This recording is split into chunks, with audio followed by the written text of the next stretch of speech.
Okay, let's dive into this. We're always taught that democracy is the absolute gold standard for a free society, right? But what if the very thing we think protects our freedom, the vote, could actually be used to take it away? It's a really critical tension, and that's what we're going to explore. I mean, just think about that for a second. A government that is elected by the people, supposedly for the people, that then turns around and starts chipping away at their freedoms one by one. It sounds like it shouldn't be possible, but it's a very real thing happening in countries all over the world. And there's actually a name for it: illiberal democracy. See, on the surface, it looks like the real deal. You've got elections, you've got political parties, leaders who say they're speaking for the people. But just underneath that surface, all the crucial protections that actually guarantee liberty are being quietly eroded. So, to really get to the bottom of how this can even happen, we've got to take a step back. We need to ask, what do we actually mean when we say the word democracy? This is the classic definition, right? The one we all learn in school. Power comes from the people, and the majority gets to call the shots. It's a really powerful idea. But what happens when that majority gets it wrong? And boom, there's the catch. As one of our sources points out so well, just because a government is elected doesn't automatically make it a good government. It can be corrupt, it can be irresponsible, it can be totally short-sighted, and still, technically, be a democracy. So, if democracy by itself isn't the complete answer, what is? Well, this brings us to its essential partner, constitutionalism. The best way to think about it is like an instruction manual that comes with the government, a rule book that tells it what it can't do. And this right here is a total game changer. It means that power doesn't just come from winning an election. It comes from and is limited by a set of fundamental rules that everyone, including the government itself, has to follow.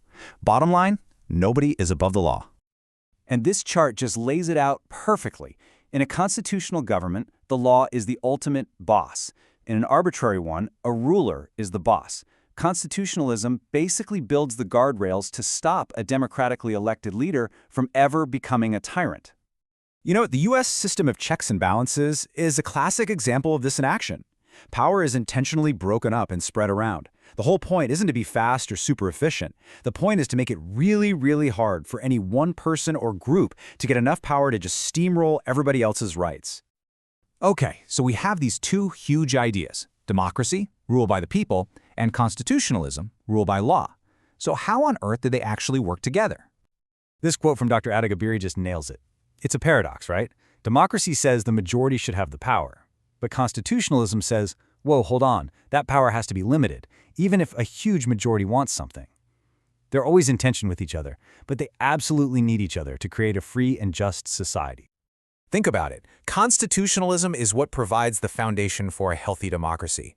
It's the bedrock that says your fundamental rights can't just be voted away. It guarantees the law applies to everyone equally, and it makes sure that independent courts are there to be the final referee.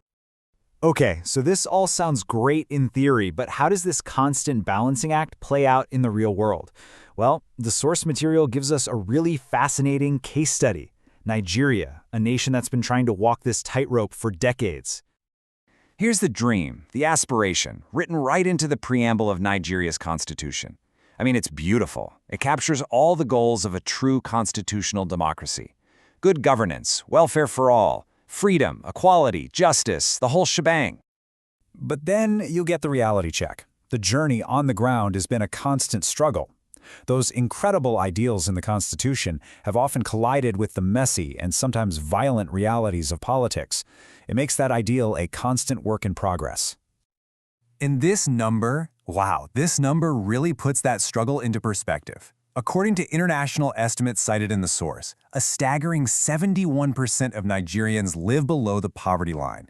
And when your main focus every single day is just survival, it is incredibly hard to build the kind of stable, long-term foundations that a healthy constitutional democracy needs to thrive. So let's pull all of this together. What is the big takeaway from this really complex relationship? Well, it all boils down to two very simple but very profound questions. First up, you've got democracy. Its job is to answer the question of legitimacy. Who gets to have power? The answer is the people, through the consent of the majority. But then constitutionalism comes in and asks the other equally important question. Okay, you have the power, but what are the rules? How are you supposed to use that power? And the answer is, according to a higher, fundamental law that limits what you can do. And that's the bottom line. Just having elections, just answering that who question is not enough. To have real, lasting freedom, a nation has to answer both questions. You need the voice of the people, and you need the protection of the law. You have to have both. So, I'll just leave you with this final thought. In the political debates that are happening all around you, in your own country, which question are people focusing on more? The question of who should be in power, or the question of how they should be allowed to rule? The answer to that tells you an awful lot about the health of your own democracy.